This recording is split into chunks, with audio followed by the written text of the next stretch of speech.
আজিৰ পাঠটিলৈ আপোনালোক সকলোকে পাঠদানটিলৈ আপোনালোক সকলোকে স্বাগতম জনাইছোঁ। আমি ইয়াৰ আগৰ ক্লাছটোত আমি উৎপাদন ফলনৰ বিষয়ে পঢ়িছিলোঁ আৰু আমি এটা আমি পৰিৱৰ্তনশীল উপাদান লৈ পেলাই আমি উৎপাদন ফলন সম্পৰ্কে আলোচনা কৰিছিলোঁ। আজি আমি দুটা পৰিৱৰ্তনশীল উপাদান লৈ পেলাই আমি উৎপাদনৰ বিষয়ে আজি আমি পঢ়িম। প্ৰথমতে আকৌ এবাৰ আমি উৎপাদন ফলন কি হয় সেই সম্পৰ্কে এবাৰ জানো আহক। উৎপাদন ফলন হৈছে আচলতে যিবিলাক উপাদান বা যিবিলাক সাধন আমি উৎপাদন কৰিবৰ কাৰণে যিকোনো এটা বস্তু উৎপাদন কৰিবৰ কাৰণে যিবিলাক সাধন ব্যৱহাৰ কৰা হয় আৰু সেই সাধন আৰু উৎপাদনৰ পৰিমাণৰ মাজত থকা যি সম্পৰ্ক সেই সম্পৰ্কক আচলতে উৎপাদন ফলন বুলি আমি কওঁ, যাক আমি ইংৰাজীত production function বুলি কওঁ। It means a functional relationship that exists between the factors of production and output produced for a definite commodity. গতিকে আমি যদি X দ্ৰব্য উৎপাদন কৰোঁ আৰু আমি যদি ধৰি লওঁ যে X দ্ৰব্যটো উৎপাদন কৰিবৰ কাৰণে আমাক যিকোনো দুটা ধৰি লওক আমি শ্ৰম আৰু আমি লেবাৰ অৰ্থাৎ আমি শ্ৰম অৰ্থাৎ লেবাৰ আৰু আমি কেপিটেল অৰ্থাৎ মূলধন যদি আমি ব্যৱহাৰ কৰোঁ বুলি পেলাই ধৰি লওঁ, তেতিয়াহ'লে আমি ব্যৱহাৰ কৰা শ্ৰম আৰু আমি ব্যৱহাৰ কৰা মূলধন এই দুয়োটাৰ সংমিশ্ৰণত আমি X দ্ৰব্যটি উৎপাদন কৰিম। গতিকে X দ্ৰব্যটি কিমান পৰিমাণৰ আমি এই দুয়োটা উপাদানৰ সংমিশ্ৰণৰ ফলত কৰিম সেয়াই হৈছে উৎপাদন ফলন। এতিয়া আমি উৎপাদন যেহেতুকে আমি আজি দুটা পৰিৱৰ্তনশীল উপাদান লৈ পেলাই কৰিম, এইখিনিতে আমি জানি থব লাগিব আচলতে উপাদানসমূহ কি কি আৰু উপাদানসমূহক আমি দুটা ভাগত কেনেকৈ ভগাব পাৰোঁ। আমি আগতেও আলোচনা কৰিছিলোঁ যে যিকোনো দ্ৰব্য উৎপাদন কৰিবৰ কাৰণে মূলত আমি চাৰিটা উপাদান আমি ব্যৱহাৰ কৰোঁ। সেই চাৰিটা হৈছে ভূমি, শ্ৰমিক, মূলধন আৰু সংস্থাপন, যাক আমি ইংৰাজীত land, labour, capital and organisation বুলি পেলাই আমি জানো। গতিকে এই চাৰিটা উপাদান আমি যি দ্ৰব্যই উৎপাদন নকৰোঁ কিয়, আমি অৰ্থবিজ্ঞানত বা অৰ্থনীতি এখনত আমি যদি যিকোনো দ্ৰব্য আমি যদি উৎপাদন কৰিবলৈ লওঁ, তেতিয়াহ'লে এই চাৰিটা উপাদান আমি ব্যৱহাৰ কৰিবলগীয়া হয়। গোটেই চাৰিটা আমি হয়তো সদায় ব্যৱহাৰ কৰিবলগীয়া নহ'বও পাৰে, অৰ্থাৎ কিছু কিছু দ্ৰব্যৰ উৎপাদনৰ ক্ষেত্ৰত আমি গোটেই চাৰিটা উপাদান আমি ব্যৱহাৰ কৰিবলগীয়া নহয়, কিন্তু ইয়াত আমি এটাতকৈ অধিক উপাদান আমি ব্যৱহাৰ কৰোঁ। যেনে ধৰক X দ্ৰব্যটি উৎপাদন কৰিবৰ কাৰণে হয়তো আমি ভূমি আৰু শ্ৰমিকসকল ব্যৱহাৰ কৰিম। হয়তো এয়া যদি আমি কৃষি খণ্ডৰ দ্ৰব্যৰ ক্ষেত্ৰত যদি কওঁ, তেতিয়াহ'লে হয়তো ভূমি আৰু শ্ৰমিকৰ দ্বাৰা আমি কৰিম। তাত যিকোনো ক্ষেত্ৰতে মূলধন অৱশ্যে লাগেই। গতিকে আমি সাধাৰণতে কিছুমান উপাদান আমি স্থিৰ কৰি পেলাই ৰাখিবলগীয়া হয়। গতিকে আগতেও আমি আলোচনা কৰিছিলোঁ শ্বৰ্ট ৰান আৰু লং ৰানৰ কথা, অৰ্থাৎ হ্ৰস্বকাল আৰু দীৰ্ঘকাল সম্পৰ্কে আমি আলোচনা কৰিছোঁ। হ্ৰস্ব মানে হৈছে ছুটি, গতিকে ছুটি সময়ত যিহেতুকে আমি ই আমাৰ কাৰণে খুব মানে এটা কম সময় বা উৎপাদনকাৰী যিগৰাকী আছে বা উৎপাদক যিগৰাকী থাকিব তেওঁৰ কাৰণে খুবেই কম সময়, যিখিনি সময়ৰ ভিতৰত তেওঁ গোটেইকেইটা উপাদানৰ পৰিমাণ হয়তো তেওঁ মানে বঢ়াব নোৱাৰে বা পৰিৱৰ্তন কৰিব নোৱাৰিব পাৰে। গতিকে তেনে ক্ষেত্ৰত তেওঁ কি কৰে, কিছুমান উপাদান তেওঁ ফিক্সড অৰ্থাৎ স্থিৰ কৰি ৰাখে। অৰ্থাৎ এই কেইটামান উপাদান তেওঁ এনেকৈ ৰাখিব যে যাৰ পৰিমাণখিনি স্থিৰ হৈ থাকিব, যাৰ পৰিমাণখিনি পৰিৱৰ্তন নকৰে বা পৰিৱৰ্তিত নহয়। এয়া হৈছে হ্ৰস্বকালৰ সময়ত। গতিকে হ্ৰস্বকালত আমাৰ দুই ধৰণৰ উপাদান থাকে। এই দুই ধৰণৰ উপাদান হৈছে এটা আমি যেনেকৈ ক'লোঁ যে যিখিনি উপাদান আমি স্থিৰ কৰি ৰাখিম, যাক আমি স্থিৰ উপাদান বুলি পেলাই কওঁ, ফিক্সড ফেক্টৰ্ছ বুলি আমি যাক কওঁ। আৰু আনকেইটা অৰ্থাৎ আমি যদি চাৰিটা উপাদান আমি যদি ব্যৱহাৰ কৰিছোঁ আৰু তাৰে যদি দুটা উপাদান আমি যদি স্থিৰ হিচাপে ৰাখিছোঁ, তেতিয়াহ'লে ইয়াতে দুটা স্থিৰ উপাদান হ'ব আৰু আন দুটা উপাদান যাৰ আমি পৰিমাণ হয়তো পৰিৱৰ্তন কৰিব পাৰিম। কম সময়ৰ ভিতৰতো আমি হয়তো শ্ৰমিকৰ কথা যদি আমি কওঁ, শ্ৰমিকৰ পৰিমাণ আমি বঢ়াব পাৰোঁ কম সময় হ'লেও বা হ্ৰস্বকালত হ'লেও। গতিকে হ্ৰস্বকালত আমাৰ দুই ধৰণৰ উপাদানেই থাকে। কিছুমান থাকিব আমাৰ ফিক্সড ফেক্টৰ, যাক আমি স্থিৰ উপাদান বুলি কওঁ, আৰু আন যিসমূহৰ আমি পৰিমাণ আমি পৰিৱৰ্তন কৰোঁ, সেইসমূহক আমি পৰিৱৰ্তনশীল উপাদান বুলি পেলাই আমি কওঁ। কিন্তু দীৰ্ঘকাল এনে এক সময় যিটো সময়ত এগৰাকী উৎপাদনকাৰী বা উৎপাদক এগৰাকীয়ে ইচ্ছা কৰিলে বা ইচ্ছা অনুযায়ী তেওঁৰ প্ৰয়োজন অনুসৰি তেওঁ গোটেইকেইটা উপাদানৰেই পৰিমাণ তেওঁ পৰিৱৰ্তন বা বঢ়াব পাৰে, পৰিৱৰ্তন কৰিব পাৰে বা বঢ়াব পাৰে। গতিকে দীৰ্ঘকালত সাধাৰণতে আমাৰ কোনো স্থিৰ উপাদান নাথাকে, আনকি যিবিলাক আমাৰ স্থিৰ উপাদান আমি হ্ৰস্বকালত ৰাখোঁ সেইবিলাকৰো আমি পৰিমাণ আমি বৃদ্ধি কৰিব পাৰোঁ দীৰ্ঘকালত, কাৰণ দীৰ্ঘকাল মানেই হৈছে দীঘল সময়। গতিকে এই সময়খিনিত এগৰাকী উৎপাদকে ইচ্ছা অনুযায়ী নিজৰ প্ৰয়োজন অনুসৰি তেওঁ গোটেইকেইটা উপাদানৰ পৰিমাণ তেওঁ পৰিৱৰ্তন কৰিব পাৰে। সেয়েহে দীৰ্ঘকালত আমাৰ স্থিৰ উপাদানৰ যিটো ধাৰণা, এই ধাৰণাটো প্ৰযোজ্য নহয়। আৰু দীৰ্ঘকালত যিহেতুকে গোটেইবিলাক উপাদান পৰিৱৰ্তনশীল, গতিকে গোটেইখিনি উপাদান পৰিৱৰ্তনশীল বা গোটেইকেইটা উপাদানৰ পৰিমাণ যিহেতুকে পৰিৱৰ্তন কৰিব পাৰে, গতিকে গোটেইসমূহ উপাদান পৰিৱৰ্তনশীল উপাদান। গতিকে এইখিনিতেই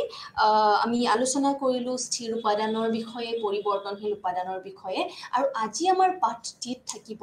আমি উৎপাদন সম্পৰ্কে আমি আলোচনা কৰিম আজি, আৰু ইয়াতে আমাৰ দুটা পৰিৱৰ্তনশীল উপাদান থাকিব। গতিকে ইয়াতে আমি এই দুটা উপাদান আমি হয়তো লেবাৰ আৰু কেপিটেল, অৰ্থাৎ শ্ৰমিক আৰু মূলধনো আমি ল'ব পাৰোঁ। গতিকে যিকোনো দুটা উপাদান আমি পৰিৱৰ্তনশীল হিচাপে ৰাখিম, আৰু আনকেইটা উপাদান যিকেইটা ব্যৱহাৰ কৰা হৈছে সেই দ্ৰব্যটি, বিশেষ দ্ৰব্যটি উৎপাদনৰ ক্ষেত্ৰত, সেইকেইটাক আমি স্থিৰ উপাদান বুলি পেলাই আমি ধৰি ল'ম। এতিয়া আমি এটা বিশেষ ধাৰণা যিটো উৎপাদনৰ লগত জড়িত সেই সম্পৰ্কে আমি আলোচনা কৰিম, যাক আমি সম উৎপাদন ৰেখা বা ইংৰাজীত আমি আইচোকুৱাঞ্চ বুলি পেলাই কওঁ। গতিকে সামগ্ৰী এপদৰ এক নিৰ্দিষ্ট পৰিমাণ উৎপাদন কৰোঁতে উৎপাদন প্ৰতিষ্ঠান বা উৎপাদনকাৰী, যাক আমি উৎপাদক বুলি পেলাই কওঁ, তেওঁ কিছুমান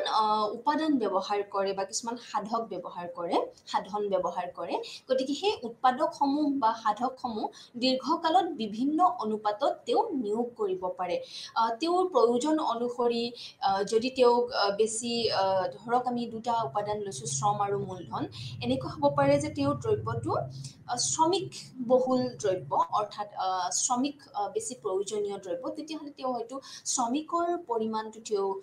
বেছিকৈ ল'ব পাৰে, আৰু মূলধন যদি তেওঁক কমকৈ প্ৰয়োজন হয় তেতিয়াহ'লে তেওঁ মূলধন কমকৈ ব্যৱহাৰ কৰিব পাৰে। গতিকে বিভিন্ন অনুপাতত তেওঁ ব্যৱহাৰ কৰা উপাদানসমূহ নিয়োগ কৰিব পাৰে বা ব্যৱহাৰ কৰিব পাৰে। যেনেকৈ উদাহৰণস্বৰূপে কোৱা হৈছে যে এক সামগ্ৰী পদৰ বা এক সামগ্ৰীটোৰ উৎপাদনৰ ক্ষেত্ৰত তেওঁ শ্ৰমিক আৰু মূলধন এই দুবিধ উপাদানৰ প্ৰয়োজন হৈছে বুলি আমি ধৰি লৈছোঁ। গতিকে তেওঁ এই এল আৰু কে, অৰ্থাৎ শ্ৰম আৰু মূলধনৰ যিকোনো অনুপাত তেওঁ নিয়োগ কৰিব পাৰে এক্স দ্ৰব্যটি উৎপাদন কৰিবৰ কাৰণে। এতিয়া সম উৎপাদন ৰেখা কি? যি ৰেখাৰ প্ৰতিটো বিন্দুৱে উৎপাদনকাৰীক বা প্ৰতিষ্ঠানটোক উৎপাদকৰ বা উপাদানৰ যিবিলাক সাধন আছে সেই সাধনৰ বিভিন্ন জোটেৰে সম পৰ্যায়ৰ উৎপাদন লাভ কৰিবলৈ সামৰ্থ্যৱান কৰে, তাকে সম উৎপাদন ৰেখা বোলা হয়। অৰ্থাৎ সম উৎপাদন ৰেখাই কি বুজায়? এই ৰেখাডালত বিভিন্ন বিন্দু থাকে। যেনেকৈ আমি নিৰপেক্ষ ৰেখাৰ সম্পৰ্কে আলোচনা কৰিছিলোঁ, অৰ্থবিজ্ঞানত আমি ৰেখাৰ লগত জড়িত হৈ থাকোঁ। মানুহৰ আচৰণ, এগৰাকী উপভোক্তাৰ আচৰণ বা এগৰাকী উৎপাদকৰ আচৰণ, গতিকে এই আচৰণসমূহৰ লগত আমি ৰৈখিক চিত্ৰৰ সহায়ত আমি উপস্থাপন কৰোঁ। গতিকে আমি নিৰপেক্ষ ৰেখাৰ সময়তো দেখিছিলোঁ যে ই এডাল ৰেখা হয় যিয়ে বিভিন্ন বিন্দুক প্ৰতিস্থাপন কৰে। গতিকে সম উৎপাদন ৰেখাও ঠিক এনেকুৱা এডাল ৰেখা যাৰ প্ৰতিটো বিন্দুৱে প্ৰতিষ্ঠানটোক বা উৎপাদকগৰাকীৰ উৎপাদকগৰাকী ব্যৱহাৰ কৰা বিভিন্ন জোট বা বিভিন্ন সংমিশ্ৰণ, তেওঁ ব্যৱহাৰ কৰা যিবিলাক তেওঁৰ উপাদান আছে সেই উপাদানবিলাকৰ বিভিন্ন সংমিশ্ৰণ বা বিভিন্ন জোটেৰে সম পৰ্যায়ৰ উৎপাদন লাভ কৰে। তেওঁ এই ৰেখাডালৰ যিটো বিন্দুতে নাথাকক কিয়, ইয়াতে বিভিন্ন সম্ভাৱনাময় বিন্দু থাকিব এডাল ৰেখাত। গতিকে এই ৰেখাডালৰ গোটেইকেইটা বিন্দুতে তেওঁ সমান পৰ্যায়ৰ উৎপাদন তেওঁ পায়। তেওঁ হয়তো কেতিয়াবা লেবাৰ বেছিকৈ ব্যৱহাৰ কৰিব পাৰে, অৰ্থাৎ শ্ৰম বেছিকৈ ব্যৱহাৰ কৰিব পাৰে, কেতিয়াবা মূলধন বেছিকৈ ব্যৱহাৰ কৰিব পাৰে। সেইটো বেলেগ কথা, কাৰণ আমি আলোচনা কৰিছোঁৱেই যে বিভিন্ন অনুপাতত তেওঁ নিয়োগ কৰিব পাৰে। গতিকে তেওঁ যিটো জোটে ব্যৱহাৰ নকৰক কিয়, তেওঁ যি অনুপাতেই তেওঁ নলওক কিয় তেওঁৰ ব্যৱহাৰ কৰা উপাদানসমূহৰ, কিন্তু তেওঁক এই উপাদানবিলাকে, এই সংমিশ্ৰণবিলাকে তেওঁক যিখিনি মানে উৎপাদনৰ পৰিমাণ দিব সেই পৰিমাণ সমপৰ্যায়ৰ হ'ব গোটেইকেইটা বিন্দুতে আৰু উৎপাদকৰ বিভিন্ন জোঁটে উৎপাদনৰ একে পৰ্যায় সূচাই কাৰণে প্ৰতিষ্ঠানে এই জোঁটসমূহৰ মাজত সম্পূৰ্ণ নিৰপেক্ষ যেনেকৈ নিৰপেক্ষ ৰেখাৰ ক্ষেত্ৰত যিটো বিন্দুতে এগৰাকী উপভোক্তাই উপভোগ নকৰক কিয় বা ভোগ কাৰ্য সমাপন নকৰক কিয় তেওঁ প্ৰত্যেকটোৰ পৰাই সমান পৰিমাণৰ তেওঁ ইউটিলিটি পায় গতিকে ইয়াতো আমি দেখা পাওঁ যে যিহেতুকে এই ৰেখাডালত থকা গোটেইকেইটা বিন্দুৱে সমপৰ্যায়ৰ উৎপাদন সূচায় গতিকে এই ক্ষেত্ৰত তেওঁ এই মানে যিকোনো বিন্দুতেই তেওঁ উৎপাদন নকৰক কিয় তেওঁ এই জোঁটসমূহৰ মাজত বা এই বিন্দুবিলাকৰ এই সংমিশ্ৰণবিলাকৰ মাজতে সম্পূৰ্ণ নিৰপেক্ষ হৈ থাকে অৰ্থাৎ তেওঁ ইয়াৰ পৰা সমান পৰিমাণৰ উৎপাদন পায় আৰু সেইকাৰণে এই ৰেখাডালক অৰ্থাৎ সম উৎপাদন ৰেখাডালক উৎপাদন নিৰপেক্ষ ৰেখা বুলিও কোৱা হয় যাক ইংৰাজীত প্ৰডাকশ্যন ইনডিফাৰেঞ্চ কাৰ্ভ বুলিও জনা যায় এয়া এখন তালিকা প্ৰস্তুত কৰিছোঁ যেনেকৈ আমি অনুসূচীৰ কথা আমি আলোচনা কৰিছোঁ গতিকে ইয়াতো আমি এখন অনুসূচী বনাব পাৰোঁ অনুসূচী মানে যেতিয়া আমি তালিকাবদ্ধভাৱে আমি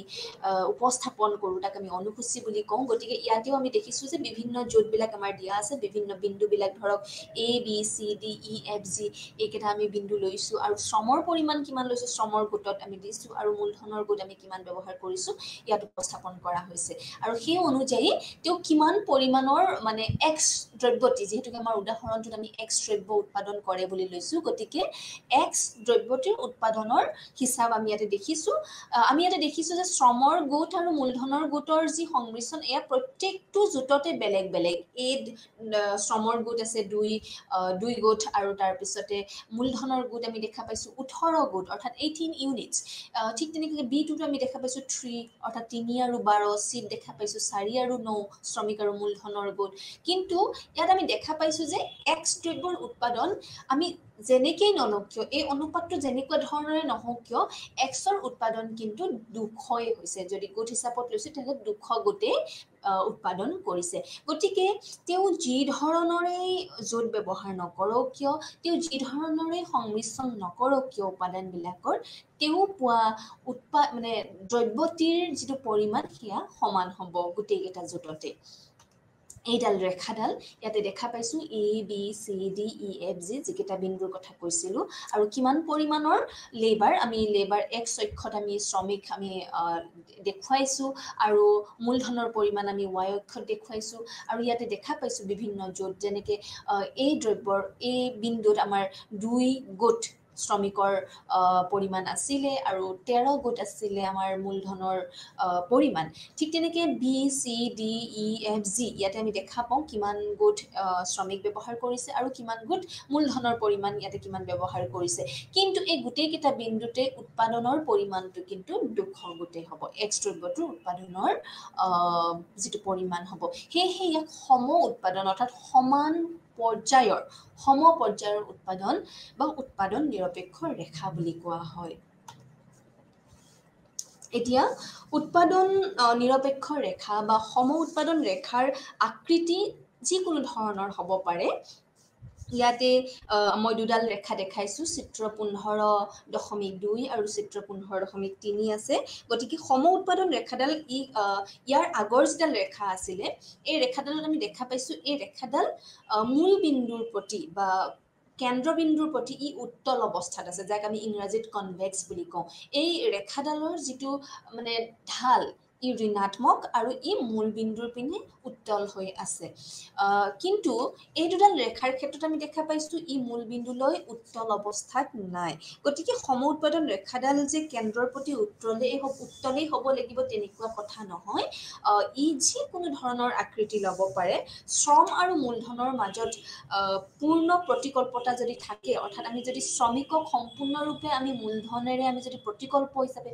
শ্ৰমিকক যদি আমি সম্পূৰ্ণ প্ৰতিকল্প হিচাপে ব্যৱহাৰ কৰিব পাৰোঁ মূলধনৰ হিচাপত বা মূলধনৰ জেগাত যদি আমি শ্ৰমিকক আমি যদি ব্যৱহাৰ কৰিব পাৰোঁ তেতিয়াহ'লে সম উৎপাদন ৰেখাডাল সৰল ৰেখা হ'ব, য'ত আমি দেখা পাইছোঁ চিত্ৰ নম্বৰ 15.2। অৰ্থাৎ ইয়াতে কি হৈছে, আমি লেবাৰ আমি ব্যৱহাৰ কৰা শ্ৰমিকখিনিক আমি মূলধনলৈও পৰিৱৰ্তন কৰিব পাৰোঁ, আৰু মূলধনকো আমি সম্পূৰ্ণৰূপে শ্ৰমলৈও পৰিৱৰ্তন কৰিব পাৰোঁ। আমাৰ হাতত যদি শ্ৰমিকৰ সংখ্যা কম থাকে, মূলধনৰ পৰিমাণ বেছি থাকে, তেতিয়াহ'লে মূলধনৰ জৰিয়তে আমি শ্ৰমিকখিনিক শ্ৰমিকৰ জেগাত আমি মূলধনো ব্যৱহাৰ কৰিব পাৰোঁ। গতিকে তেনে ক্ষেত্ৰত আমাৰ যিডাল সম উৎপাদন ৰেখা হ'ব, ই এক সৰল ৰেখা হ'ব চিত্ৰত দেখুওৱাৰ দৰে। আৰু যদি উৎপাদক দুটা এটা আনটোৰ যদি পৰিপূৰক হয়, কমপ্লিমেণ্টাৰী মানে অপজিট, বিপৰীত, দুয়োটাই দুয়োটাৰ বিপৰীত হয়, তেতিয়াহ'লে সিহঁতৰ মাজত প্ৰতিকল্পতা নাথাকিব, কাৰণ আমি শ্ৰমিকক আমি মূলধন সজাব নোৱাৰোঁ, মূলধনত যদি আমি শ্ৰমিক সজাব নোৱাৰোঁ, অৰ্থাৎ তেওঁলোকৰ মাজত যদি প্ৰতিকল্পতা বা ছাবষ্টিটিউশ্যন যদি সম্পূৰ্ণভাৱে শূন্য হয়, কোনো যদি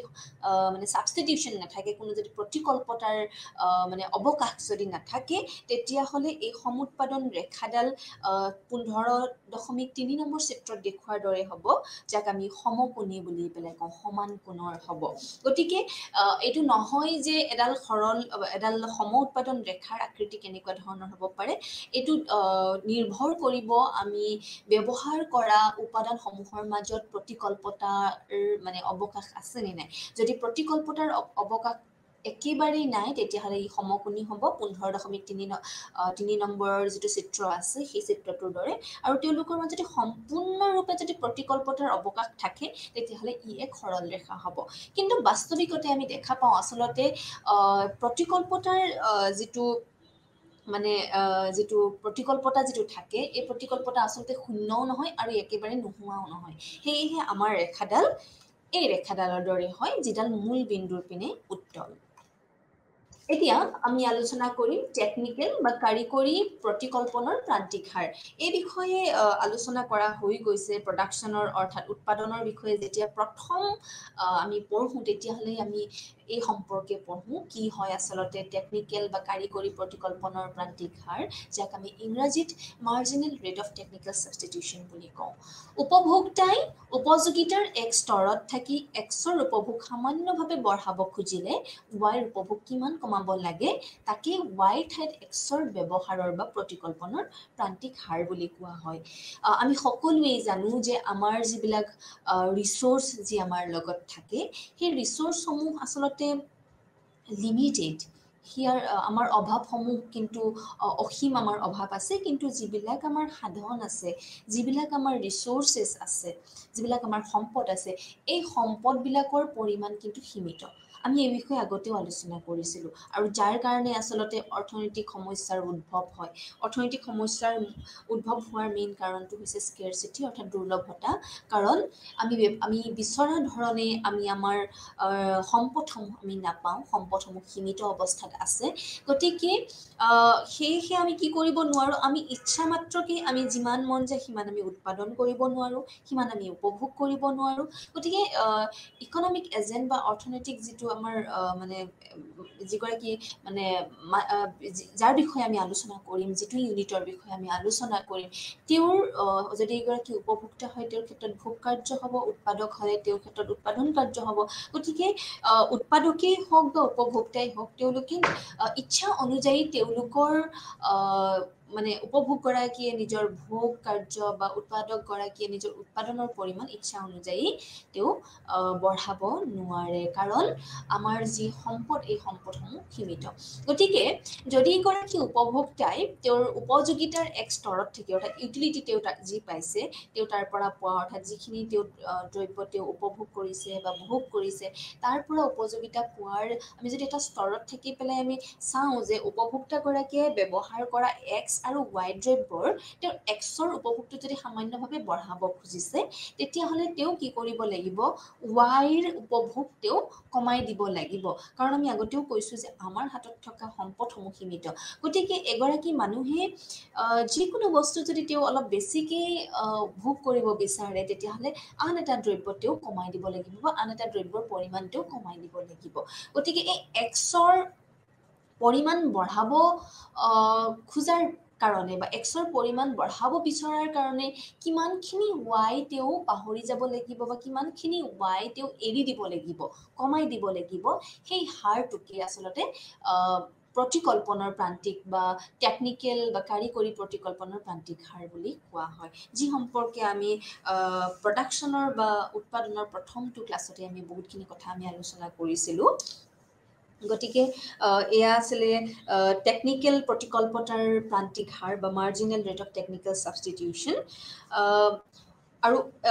উৎপাদনকাৰীয়ে বা প্ৰতিষ্ঠানৰ ক্ষেত্ৰত উৎপাদনৰ স্তৰ যদি তেওঁ একে ৰাখি পেলাই প্ৰান্তত এটা উৎপাদকৰ প্ৰতিকল্প হিচাপে আনটো উৎপাদক যি হাৰত ব্যৱহাৰ কৰিব পাৰি তাকে টেকনিকেল বা কাৰিকৰী প্ৰতিকল্পনাৰ প্ৰান্তিক হাৰ বুলি কোৱা হয়। আচলতে মই কৈছোৱেই যে আমি এয়া উপভোক্তাৰ ক্ষেত্ৰতো আমি ব্যৱহাৰ কৰিব পাৰোঁ বা এয়া আমি উৎপাদকৰ ক্ষেত্ৰতো ব্যৱহাৰ কৰিব পাৰোঁ। উৎপাদকৰ ক্ষেত্ৰত হ'লে যেতিয়া তেওঁ মানে উৎপাদনৰ পৰিমাণ এক্স আৰু ৱাই দ্ৰব্য যদি তেওঁ উৎপাদন কৰিছে বুলি আমি ধৰি লওঁ, তেতিয়াহ'লে তেওঁ যদি এক্স দ্ৰব্যৰ বা যিকোনো এটা দ্ৰব্যৰ উৎপাদন যদি তেওঁ বৃদ্ধি কৰিব বিচাৰে, তেতিয়াহ'লে তেওঁ আনটো দ্ৰব্যৰ তেওঁ উৎপাদনটো কমাই দিব লাগিব। অৰ্থাৎ এটা দ্ৰব্যৰ উৎপাদনৰ পৰিমাণ বঢ়োৱাৰ ফলত তেওঁ আনটো দ্ৰব্যৰ উৎপাদনৰ পৰিমাণ কিমান কমাই দিছে, সেয়াই হৈছে আচলতে প্ৰতিকল্পনাৰ প্ৰান্তিক হাৰ। এয়া হৈছে সম উৎপাদন ৰেখা মানচিত্ৰ আমি চবেই জানো, যাক আমি আইচোকুৱাণ্ট হ'ব লাগিছিল, আইডোকুৱাণ্ট যদিও হৈ আছে, আইচোকুৱাণ্ট মেপ। আইচোকুৱাণ্ট মেপ মানে হৈছে যেতিয়া আমি বিভিন্নডাল আইচোকুৱাণ্ট বা বিভিন্নডাল সম উৎপাদন ৰেখা একেটা চিত্ৰত আমি দেখুৱাম। গতিকে ইয়াতে আমি দেখা পাইছোঁ তিনিডাল ইয়াতে সম উৎপাদন ৰেখা আছে, IQ1, IQ2, IQ3। এই তিনিডাল ৰেখাই নিৰ্দিষ্ট মানে উৎপাদনৰ পৰিমাণ সূচাইছে। যেনেকৈ IQ1ত চিত্ৰত দেখুৱাৰ দৰে ই 100 গোট দেখুৱাইছে, আৰু IQ1ৰ ওপৰত আছে, গতিকে অলপমান বেছি উৎপাদন হৈছে বুজিছোঁ আমি। গতিকে ইয়াতে দেখা পাইছোঁ এইটো 200 গোট মানে 200 গোটৰ উৎপাদন সূচাইছে। ঠিক তেনেকুৱাকৈ IQ3য়ে তোমাৰ সম উৎপাদন ৰেখা 3য়ে 300 গোট উৎপাদনৰ পৰিমাণ সূচাইছে। আৰু যেতিয়া আমি বিভিন্নডাল সম উৎপাদন ৰেখা একেটা চিত্ৰত আমি উপস্থাপন কৰোঁ, তাক আমি সম উৎপাদন ৰেখা মানচিত্ৰ বুলি পেলাই কওঁ, যাক আমি ইংৰাজীত আইচোকুৱাণ্ট মেপ বুলি পেলাই কওঁ।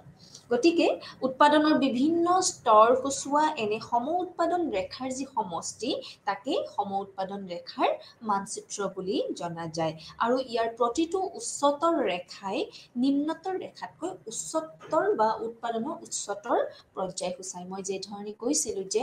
এয়া হৈছে এক সমষ্টি, আইচোকুৱাণ্ট কাৰ্ভৰ বা সম উৎপাদন ৰেখাৰ সমষ্টি। ইয়াতে বিভিন্ন স্তৰৰ উৎপাদনৰ পৰিমাণ সূচোৱা বিভিন্নডাল সম উৎপাদন ৰেখাক আমি একেলগে উপস্থাপন কৰিছোঁ, আৰু এয়াই হৈছে সম উৎপাদন ৰেখা মানচিত্ৰ। আৰু লগতে ইয়াত আমি দেখা পাইছোঁ যে যিবিলাক উচ্চতৰ সম উৎপাদন ৰেখা আছে, যেনে ধৰক IQ1ৰ ওপৰত আছে IQ2, IQ2ৰ ওপৰত আছে IQ3, আৰু এই উচ্চতৰ যি সম উৎপাদন ৰেখা আছে, প্ৰত্যেকটোৱেই কিন্তু উৎপাদনৰ উচ্চতৰ পৰিমাণ বা উচ্চতৰ পৰ্যায় ই সূচাইছে। যেনেকৈ আমি IQ2 মানে 200 আৰু IQ1 মানে 100। যিহেতুকে IQ1 IQ2ৰ তলত আছে, গতিকে IQ1ৰ পৰিমাণ IQ2তকৈ কম হ'ব। এইবাৰ আমি চাম সম উৎপাদন ৰেখাৰ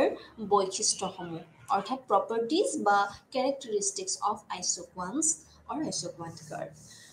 অকল আকৃতিৰ ক্ষেত্ৰতেই নহয়, বৈশিষ্ট্যৰ ফালৰ পৰাও সম উৎপাদন ৰেখা আৰু নিৰপেক্ষ ৰেখাৰ মাজত যথেষ্ট মিল আছে। আমি নিৰপেক্ষ ৰেখাৰ সম্পৰ্কে আমি আলোচনা কৰিছিলোঁ, আৰু মই প্ৰথমতেই কৈ দিছোঁ যে যিডাল ৰেখা আইচোকুৱাণ্ট কাৰ্ভ যিডাল আমি পাইছোঁ বা সম উৎপাদন ৰেখা যিডাল আমি পাইছোঁ, মই আকৌ দেখুৱাইছোঁ, এইডাল ই দেখাত নিৰপেক্ষ ৰেখাৰ দৰে। নিৰপেক্ষ ৰেখাই কাক প্ৰতিনিধিত্ব কৰে? নিৰপেক্ষ ৰেখাডালে উপভোক্তাৰ উপযোগিতাক প্ৰতিনিধিত্ব কৰে। অৰ্থাৎ এগৰাকী উপভোক্তাই কিমান পৰিমাণৰ উপভোগ কৰিছে আৰু তাৰ পৰা পোৱা উপযোগিতাক এডাল নিৰপেক্ষ ৰেখাই উপস্থাপন কৰে। আৰু তেওঁ যিটো গোটেই, অৰ্থাৎ যিকোনো দুটা দ্ৰব্যৰ তেওঁ যিকোনো গোটেই বা যিকোনো জোঁটেই তেওঁ উপভোগ নকৰক কিয়, তাৰ পৰা সেই ৰেখাডালত থকা বিন্দুকেইটাৰ যিকোনো বিন্দুতেই তেওঁ উপভোগ নকৰক কিয়, তেওঁ সমান পৰিমাণৰ উপযোগিতা পায়। যেনেকৈ সম উৎপাদন ৰেখাৰ ক্ষেত্ৰত সমান পৰিমাণৰ উৎপাদন বা সমান পৰিমাণৰ দ্ৰব্য তেওঁ পায়। গতিকে ই দেখিবলৈ বা বিভিন্ন ক্ষেত্ৰত ই আচলতে নিৰপেক্ষ ৰেখাডালৰ দৰেই হয় আৰু খালি কেৱল এটা ক্ষেত্ৰতে এই ৰেখা দুডালৰ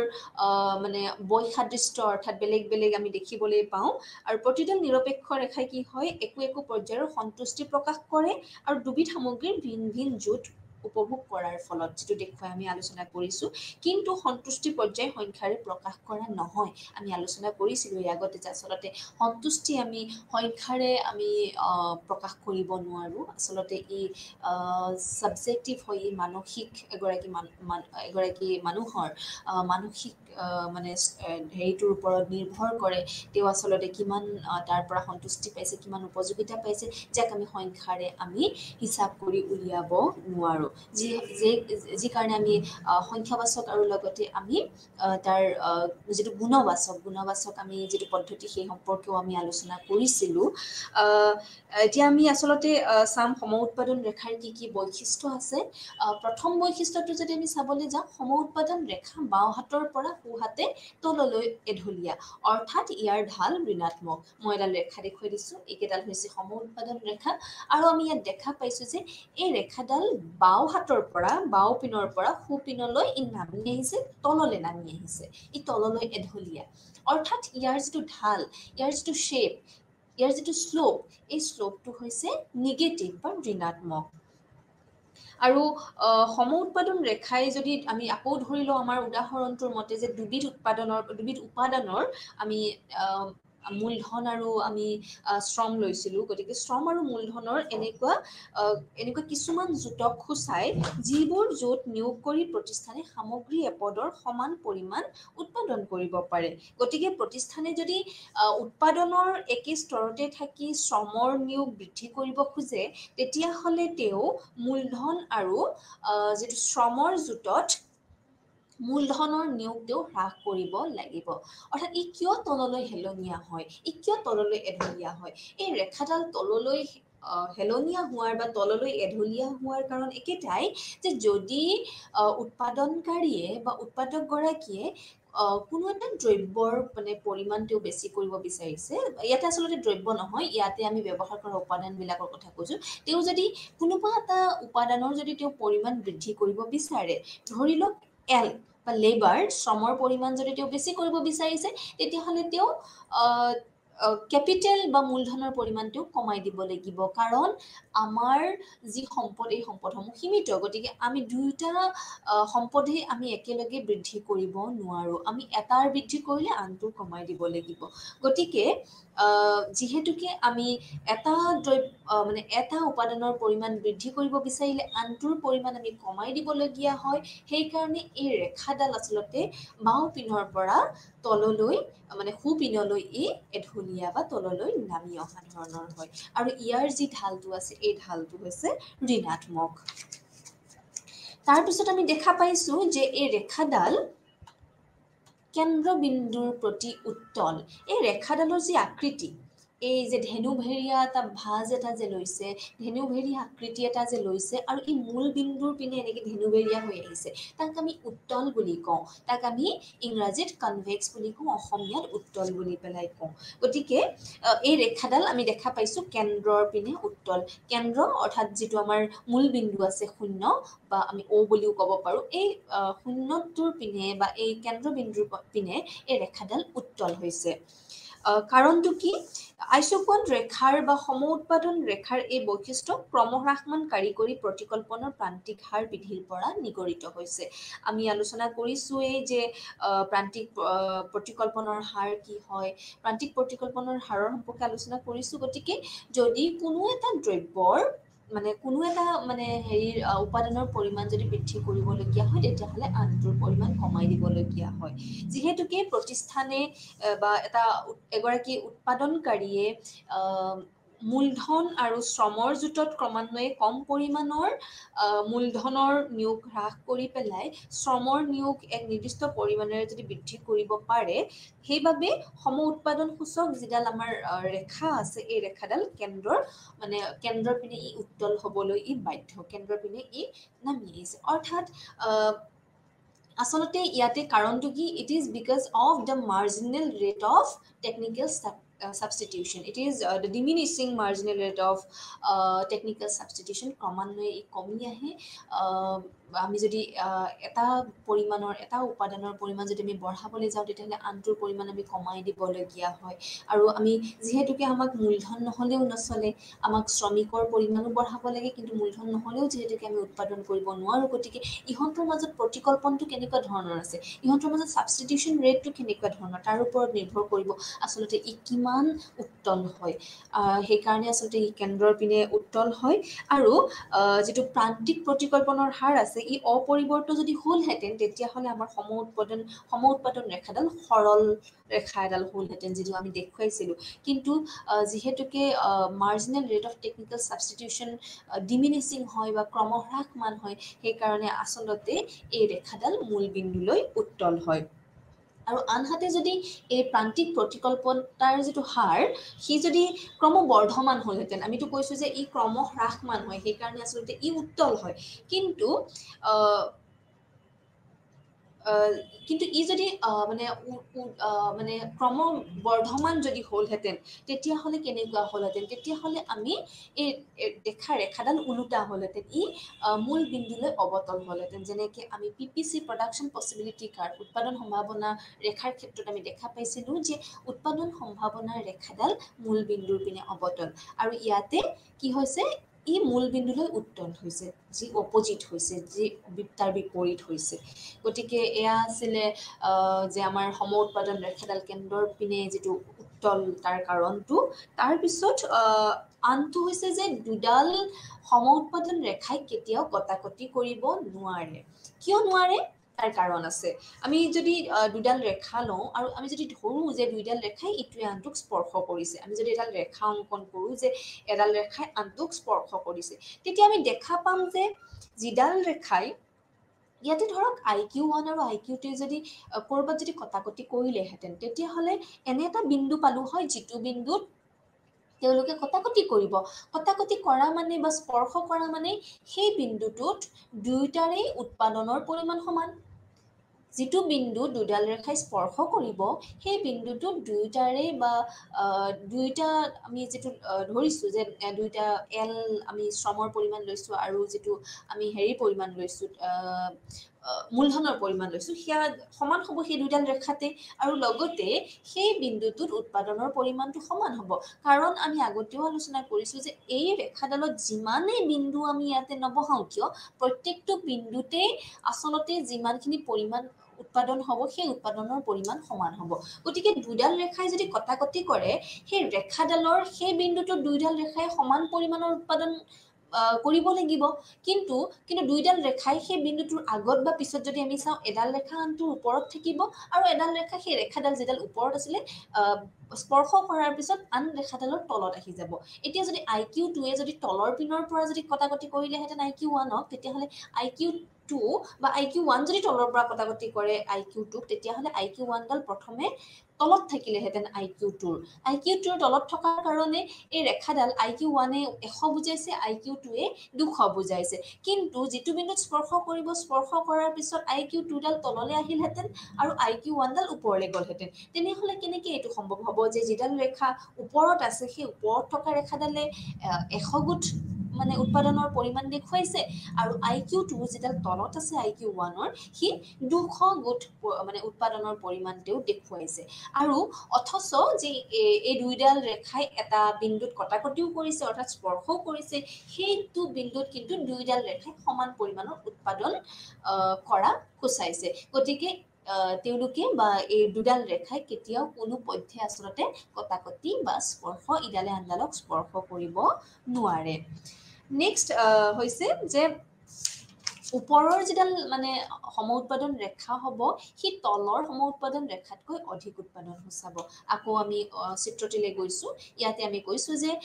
IQ1 IQ2 IQ3 আমাৰ তিনিডাল ইয়াতে ৰেখা আছে আৰু প্ৰত্যেকডাল ৰেখাতে যিটো মানে উৎপাদনৰ পৰিমাণ সেয়া বেলেগ বেলেগ হৈছে আৰু একদম নিম্নতম যিডাল মানে আমাৰ সম উৎপাদন ৰেখা আছে যিডাল আমি IQ 1 দেখুৱাইছোঁ ই 100 গুণ উৎপাদনৰ মানে সূচাইছে পৰিমাণ সূচাইছে তাৰ ওপৰত যিডাল আছে IQ 2 সেই 200 গুণ উৎপাদনৰ পৰিমাণ সূচাইছে আৰু তাৰ ওপৰত থকাডালে 300 গুণ উৎপাদনৰ পৰিমাণ সূচাইছে অৰ্থাৎ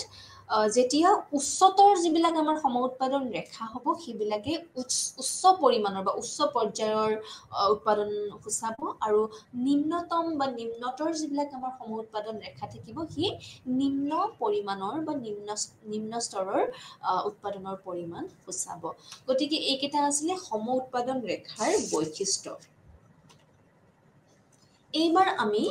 সম উৎপাদন ৰেখাৰ লগতে জড়িত আন এডাল ৰেখা সম উৎপাদন ব্যয় ৰেখা অৰ্থাৎ আইচ' কষ্ট লাইনৰ বিষয়ে পঢ়িম উৎপাদনকাৰীৰ বা প্ৰতিষ্ঠানৰ বিনিয়োগৰ ক্ষমতা নিৰ্ভৰ কৰে তেওঁ যোগাৰ কৰিব পৰা বিত্তৰ ওপৰত অৰ্থাৎ যদি কোনোবা এগৰাকী উৎপাদকৰ বিষয়ে আমি যদি আলোচনা কৰোঁ বা এটা উৎপাদন প্ৰতিষ্ঠানৰ বিষয়ে যদি আলোচনা কৰোঁ তেওঁ কিমান পৰিমাণৰ বিনিয়োগ কৰিব পাৰিব অৰ্থাৎ তেওঁ কিমান পৰিমাণৰ ইনভেষ্ট কৰিব পাৰিব সেয়া নিৰ্ভৰ কৰিব তেওঁৰ লগত থকা কিমান মানে তেওঁৰ লগত কিমান বিত্ত আছে তেওঁৰ লগত কিমান পৰিমাণৰ সম্পদ আছে তেওঁ কিমানখিনি খৰচ তেওঁ বহন কৰিব পাৰিব যদি তেওঁৰ হাতত খৰচ কৰিব পৰাকৈ তেওঁৰ হাতত মূলধনেই হওক বা তেওঁৰ হাতত বিত্ত যদি বেছিকৈ আছে তেতিয়াহ'লে তেওঁ হয়তো বেছিকৈ বিনিয়োগ কৰিব আৰু যাৰ হাতত সম্পদ বুলি কওঁ বা আমি বিত্ত বুলি কওঁ বা মূলধন বুলি কওঁ যদি কমকৈ আছে বা যদি খুব কম পৰিমাণৰ আছে তেতিয়াহ'লে তেওঁৰ বিনিয়োগৰ ক্ষমতাও কম হ'ব আৰু বিনিয়োগযোগ্য বিত্তৰ পৰিমাণে বিনিয়োগৰ ঊৰ্ধ্বসীমা বান্ধি দিয়ে আৰু যিবিলাক বিনিয়োগযোগ্য বিত্ত আছে যিবিলাক আমি ইনভেষ্ট কৰিব পাৰোঁ যিবিলাক আমাৰ ৰিচোৰ্চ আছে আমাৰ লগত বা যিবিলাক আমাৰ সম্পদ আছে এই সম্পদবিলাক যদি আমি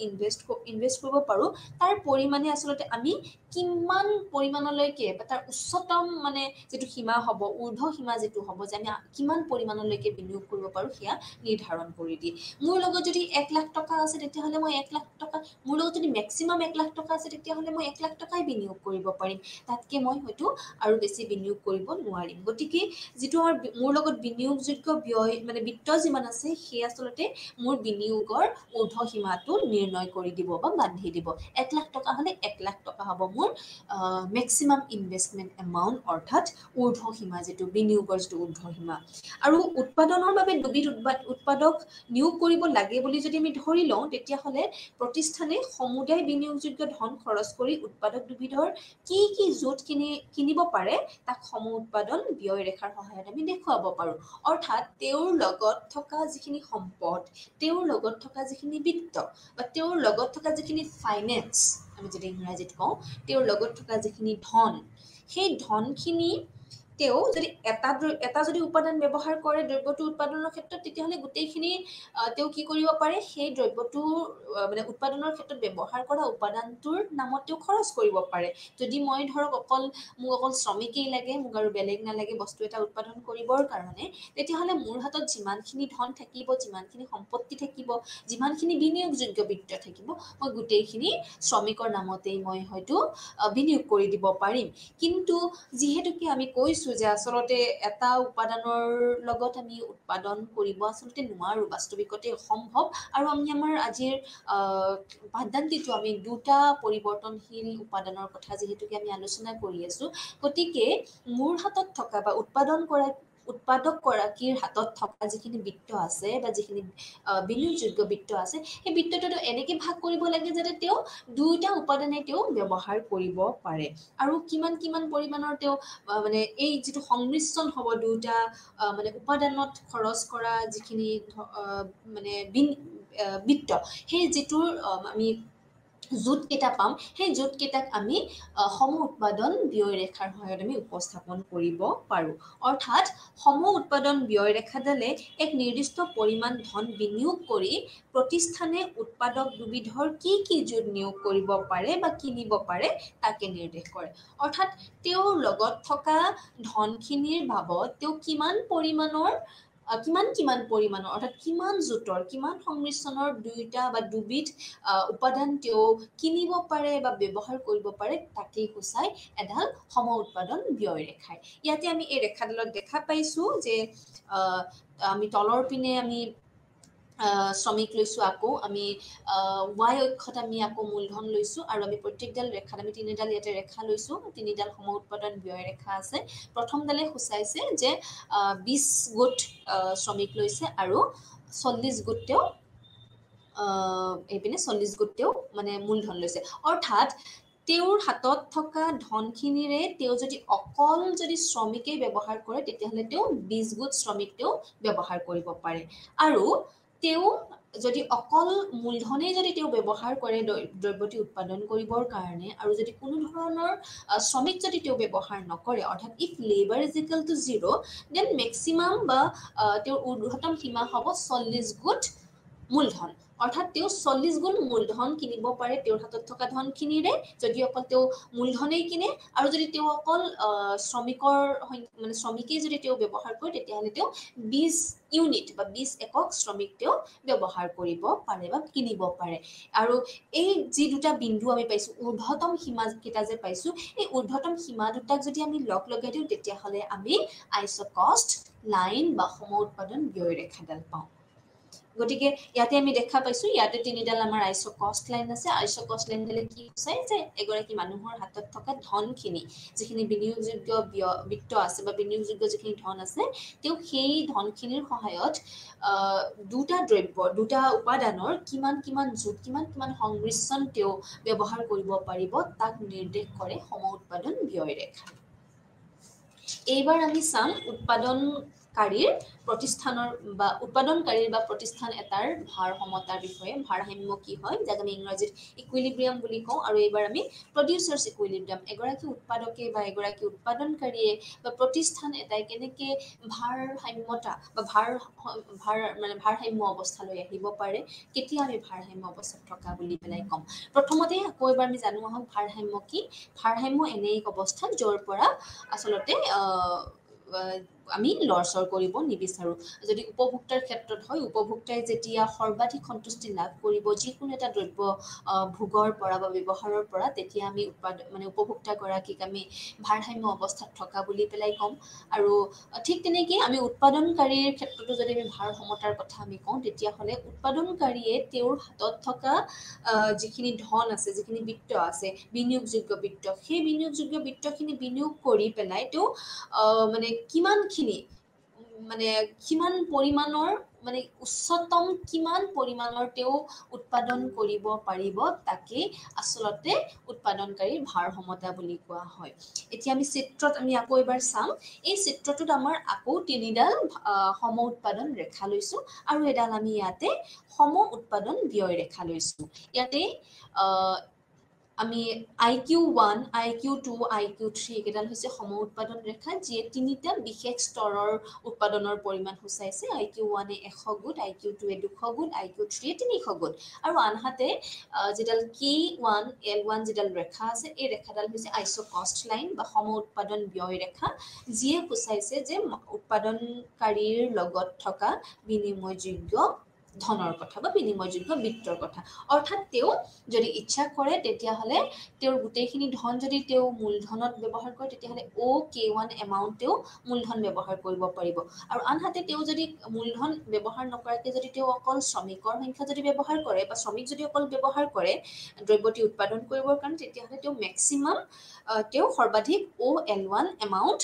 মানে তেওঁ লেবাৰ ব্যৱহাৰ কৰিব পাৰিব বা শ্ৰমিক ব্যৱহাৰ কৰিব পাৰে। আৰু আনহাতে যদি তেওঁ বিচাৰে যে আচলতে তেওঁৰ দ্ৰব্যটোৰ ক্ষেত্ৰত দুয়োটাৰেই মানে প্ৰয়োজন, দুয়োটা উপাদানৰে প্ৰয়োজন, তেতিয়াহ'লে তেওঁ এই যে K আৰু L ৰেখাডালৰ মাজত যিমান বিন্দু আহিব, সেই তেওঁ সংমিশ্ৰণসমূহ ব্যৱহাৰ কৰিব পাৰে। এতিয়া আমি চাওঁ যদি যে যিডাল আমাৰ IQ1 ৰেখা আছে, আৰু আমি আমাৰ আইচ'কষ্ট লাইনডাল আমি চাম। IQ1 আৰু আইচ'কষ্ট লাইনডাল যদি আমি চাওঁ, ইয়াতে IQ যিডাল 1 ৰেখা আছে, অৰ্থাৎ সম উৎপাদন ৰেখা যিডাল আছে, সেইডালে আইচ'কষ্ট লাইনডালক দুটা জেগাত স্পৰ্শ কৰিছে, A আৰু B জেগাত। আৰু ইয়াতে আমি দেখা পাইছোঁ যে আৰু যিকেইটা বিন্দুত বা য'ত যেতিয়া এই দুডাল ৰেখাই স্পৰ্শ কৰিব, তাত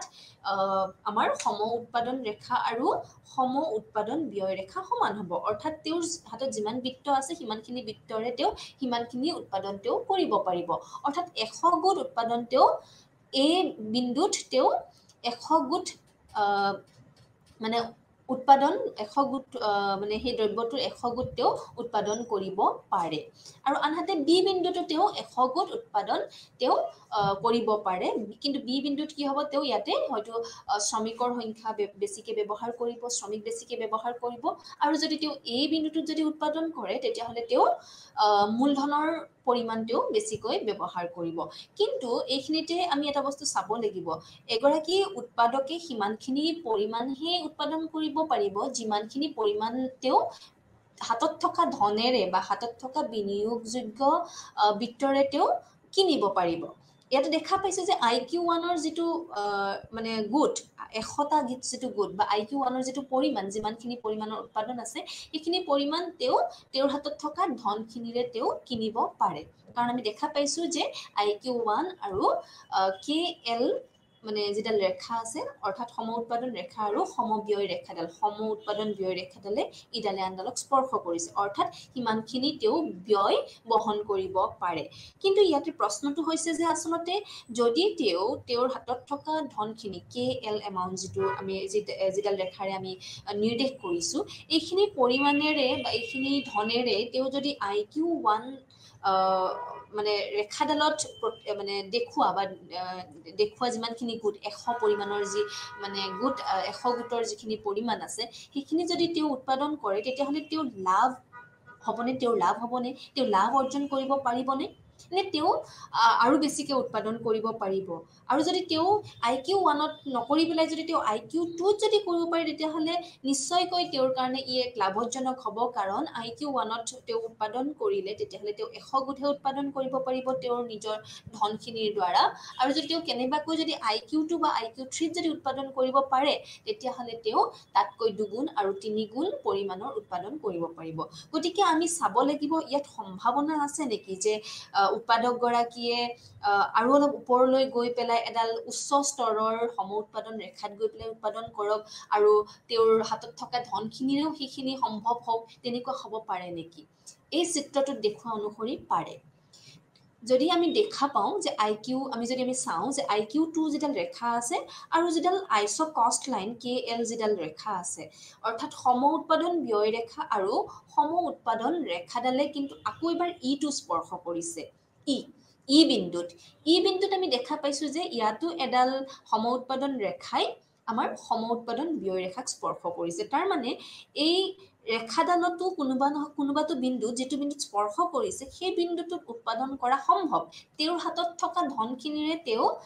আমি ভাবিছিলো যে তেওঁৰ হাতত থকা ধনখিনিৰে তেওঁ 100 গুণ উৎপাদন কৰিব পাৰে মানে 100 গুণ পৰিমাণ মানে তেওঁ কি কৰিব পাৰে উৎপাদন কৰিব পাৰে কিন্তু আচলতে নহয় তেওঁ যদি বিচাৰে তেওঁ 100 গুণৰ জেগাত 200 গুণতে উৎপাদন কৰিব পাৰে যেটো আচলতে তেওঁৰ কাৰণে লাভজনক হয় আৰু আমি এইটো দেখা পাইছো যে ই বিন্দুত যেডাল আমাৰ সম উৎপাদন ৰেখা আছে IQ2 আৰু সম উৎপাদন ব্যয় ৰেখা যেডাল আছে এই দুডাল ৰেখাই ইডালে আনডালক স্পৰ্শ কৰিছে অৰ্থাৎ সিমানখিনি ধনেৰেও উৎপাদক গৰাকীয়ে আচলতে 200 গুণ পৰিমাণৰ উৎপাদন কৰিব পাৰে আৰু তেওঁ যদি 200 গুণ পৰিমাণৰ যদি তেওঁ উৎপাদন কৰে তেতিয়াহ'লে তেওঁ নিশ্চয়কৈ 100 গুণ পৰিমাণৰ উৎপাদন কৰাতকৈ লাভজনক অৱস্থাত আছে গতিকে ইয়াৰ পৰা আমি ক'ব পাৰো আনহাতে আৰু আমি যদি IQ3 ডালত চাওঁ অৰ্থাৎ 300 গুণ যদি উৎপাদন কৰিবলৈ চাওঁ এই ৰেখাত কিন্তু আমাৰ যেডাল সম উৎপাদন ব্যয় ৰেখা আছে সেই সম উৎপাদন ব্যয় ৰেখাডালে কিন্তু কতো স্পৰ্শ কৰা নাই তাৰ মানে সম উৎপাদন যেটো ব্যয় ৰেখা আছে ই তাক স্পৰ্শ কৰা নাই মানে তেওঁৰ যিমানখিনি ধন আছে সেই ধনখিনিৰে তেওঁ 300 গুণ উৎপাদন কৰিব নোৱাৰে কিন্তু ইচ্ছা কৰিলে তেওঁ 200 গুণ পাৰে 100 গুণটো পাৰে কিন্তু 200 গুণ পাৰে আৰু যিহেতুকে আমাৰ প্ৰত্যেক গৰাকী মানে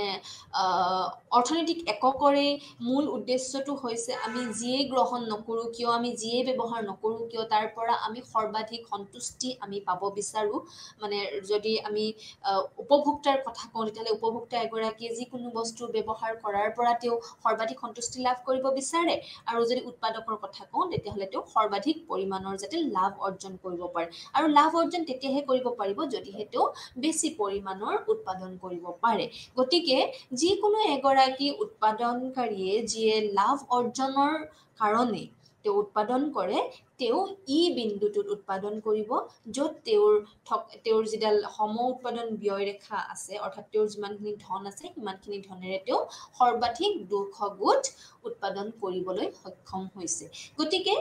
ভাৰসমতা বা উৎপাদনকাৰী ভাৰসমতা এক এনে অৱস্থা য'ত তেওঁৰ মানে তেওঁৰ ধনখিনিয়ে সৰ্বাধিক পৰিমাণৰ মানে উৎপাদন তেওঁ কৰিব পাৰে আৰু আমি যদি চিত্ৰ সহকাৰে যদি আমি চাবলৈ যাওঁ তেতিয়াহ'লে সেই বিন্দুটোত হ'ব তেওঁ এগৰাকী উৎপাদনকাৰীৰ ভাৰসমতা যিটো বিন্দুত উৎপাদকগৰাকীৰ যিডাল সম উৎপাদন ব্যয় ৰেখা আছে আৰু যিডাল মানে সম উৎপাদন ৰেখা আছে উচ্চ স্তৰৰ সম উৎপাদন ৰেখা যিডাল অলপ উচ্চ স্তৰৰ সম উৎপাদনৰ ৰেখাক যেতিয়া স্পৰ্শ কৰিব সেই বিন্দুটোত আচলতে উৎপাদনকাৰীগৰাকীৰ বা উৎপাদনকাৰীৰ ভাৰসমতা অৱস্থা হ'ব আৰু যদি আমি ইংৰাজীত কওঁ that point is the tangency between the isocost line and the isoquant line so the producer's equilibrium exists at that situation or at that point where the two curves, the isocost line which represents the financial capacity or the investment capacity of the producer and the isoquant curve which represents the highest amount or which represents the quantity that he can produce. Okay, so at the tangency between these two curves, equilibrium of the producers that exist. Okay, so উৎপাদনকাৰীগৰাকীৰ ভাৰসমতা সেই বিন্দুটোত হ'ব যিটো বিন্দুত তেওঁৰ সম উৎপাদন ব্যয় ৰেখা আৰু উচ্চ স্তৰৰ যিকোনো এডাল উচ্চ স্তৰৰ মানে যিটো উচ্চ স্তৰক এইটোৱে চুব গতিকে সেই স্পৰ্শ কৰিব সেই বিন্দুটোত উৎপাদনকাৰীৰ ভাৰসমতা অৱস্থা হ'ব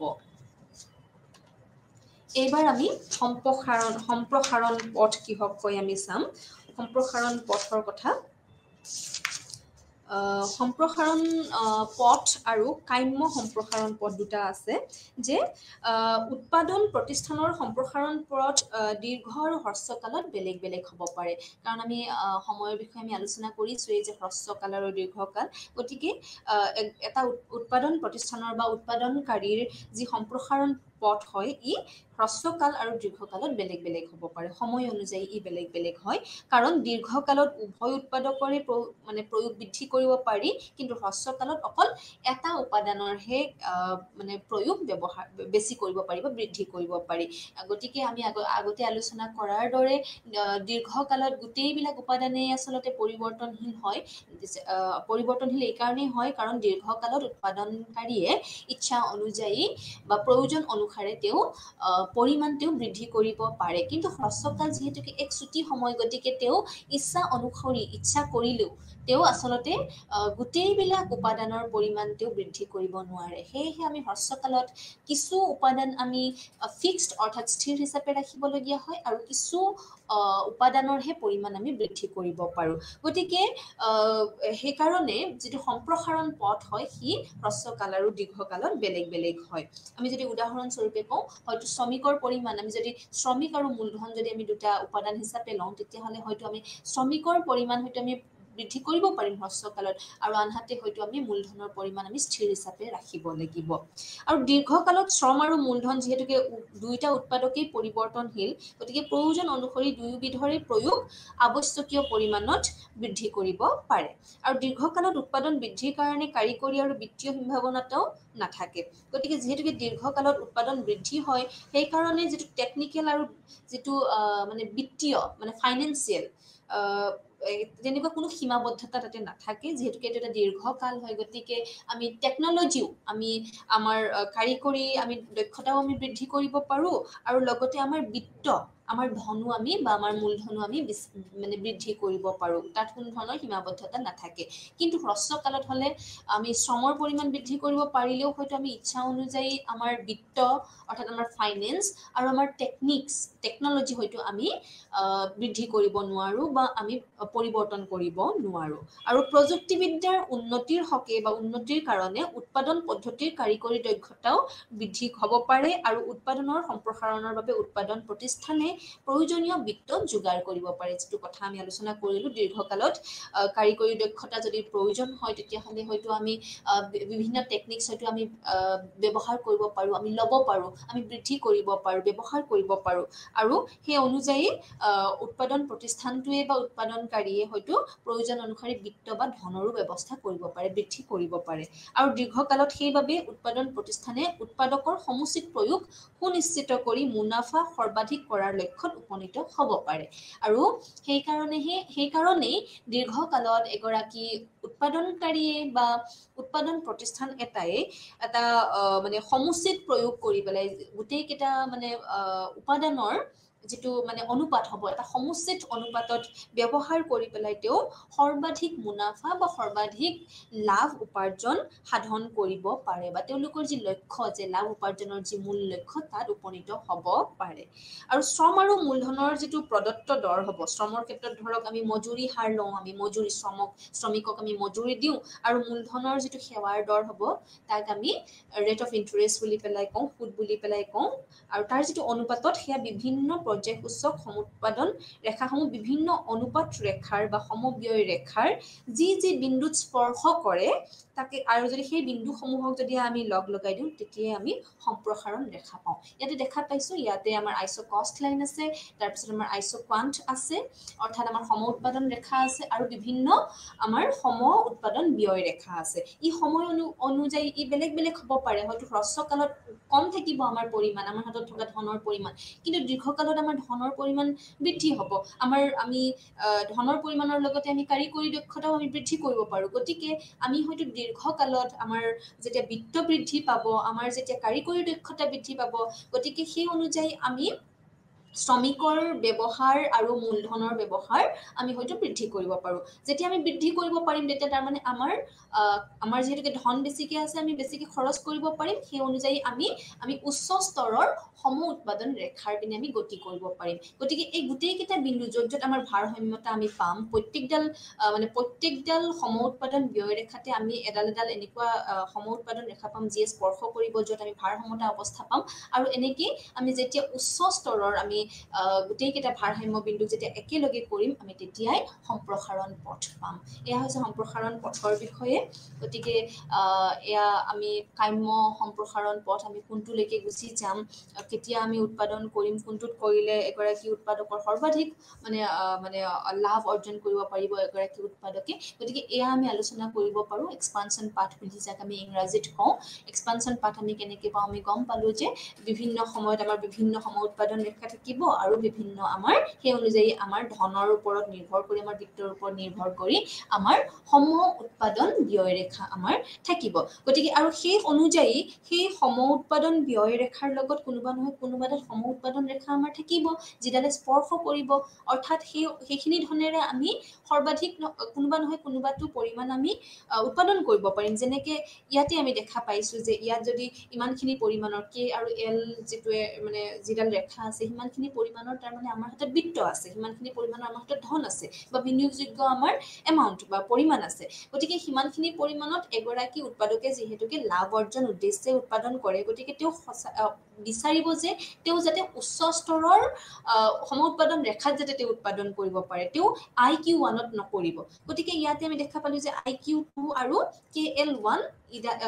এই দুডাল ৰেখাই ইডালে আনডালক স্পৰ্শ কৰিছে, গতিকে আমি ভাৰসাম্য বিন্দু পালোঁ। ঠিক তেনেকৈ যিমানখিনি ধন আছে, এইখিনি ধন যদি বাঢ়ি গৈ পেলাই আৰু অলপ হয়, তেতিয়াহ'লে আমি আৰু এডাল উচ্চ স্তৰৰ সম উৎপাদন ৰেখালৈকে গতি কৰিব পাৰিম, য'ত সেইডাল সম উৎপাদন ব্যয় ৰেখাক আন এডাল উচ্চ স্তৰৰ সম উৎপাদন ৰেখাই স্পৰ্শ কৰিব, যিটো বিন্দুত আন এটা আমি ভাৰসাম্য অৱস্থা পাম। ঠিক তেনেকৈ আৰু হয়তো আকৌ আমি ধনৰ পৰিমাণ দীৰ্ঘকাল যিহেতুকে হয়, ধনৰ পৰিমাণ আৰু বাঢ়ি যাব, যাৰ ফলত আমি উৎপাদন কৰিব পৰা পৰিমাণৰ যিটো সম্ভাৱনা সেইটোও বৃদ্ধি পাব, আৰু সেই অনুযায়ী আমি উৎপাদনো বেছিকৈ বৃদ্ধি কৰিব পাৰিম। গতিকে আন এটা আমি ভাৰসাম্য অৱস্থা পাম। আৰু এই গোটেইকেইটা ভাৰসাম্য বিন্দুক যদি আমি এডাল ৰেখাৰ সহায়ত যদি আমি মানে যোগ মানে জইন কৰি দিওঁ তেতিয়াহ'লে আমি এডাল ৰেখা পাম যাক আমি এক্সপানশ্যন পাথ বা যাক আমি সম্প্ৰসাৰণ পথ বুলি পেলাই আমি ক'ম গতিকে এয়া আছিল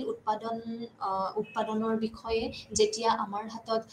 দুটা আমাৰ পৰিৱৰ্তনশীল উপাদান থাকে আগতে আমি আগৰ ক্লাছটোত আমি এটা উপাদানৰ লগত আমি উৎপাদন কেনেকৈ কৰোঁ সেই সম্পৰ্কে আলোচনা কৰিছোঁ আৰু আজি আমি দুটা পৰিৱৰ্তনশীল উপাদান লৈ পেলাই আমি আজি আলোচনা কৰিছোঁ কেনেকৈ আমি উৎপাদনৰ বিষয়ে আমি আলোচনা কৰিব পাৰোঁ কেনেকৈ এগৰাকী উৎপাদকে ভাৰসাম্য অৱস্থালৈ আহিব পাৰে তেওঁৰ হাতত থকা বিনিয়োগযোগ্য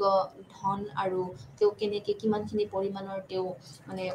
বেছিকৈ উৎপাদন কৰিব পাৰে কোনটো অৱস্থাত তেওঁ ভাৰসাম্য অৱস্থা পাব কেতিয়া তেওঁ ভাৰসাম্য অৱস্থাত উপনীত হ'ব আৰু বিভিন্ন সময়ত বিভিন্ন ভাৰসাম্য অৱস্থাবিলাকৰ সহায়ত কেনেকৈ আমি সম্প্ৰসাৰণ পথ আমি উলিয়াব পাৰোঁ এই সম্পৰ্কে আজি আমি আলোচনা কৰিলোঁ গতিকে এয়া আছিল আজিৰ ক্লাছটিৰ বিষয়ে উৎপাদন দুটা পৰিৱৰ্তনশীল উপাদানৰ সৈতে উৎপাদনৰ বিষয়ে আজি আমি আলোচনা কৰিলোঁ গতিকে ইয়াৰ পৰা আজি আমি গম পালোঁ কেনেকৈ এগৰাকী উৎপাদক ভাৰসাম্য অৱস্থালৈ আহে কেনেকৈ এগৰাকী উৎপাদকে তেওঁৰ যিটো লক্ষ্য মানে সৰ্বাধিক লাভৰ যিটো লক্ষ্য কেনেকৈ তেওঁ পাব পাৰে দীৰ্ঘকালত আচলতে ই সম্ভৱ হয় কাৰণ দীৰ্ঘকালত তেওঁ ইচ্ছা অনুযায়ী তেওঁৰ উৎপাদনৰ পৰিমাণ তেওঁ বঢ়াব পাৰে ধন্যবাদ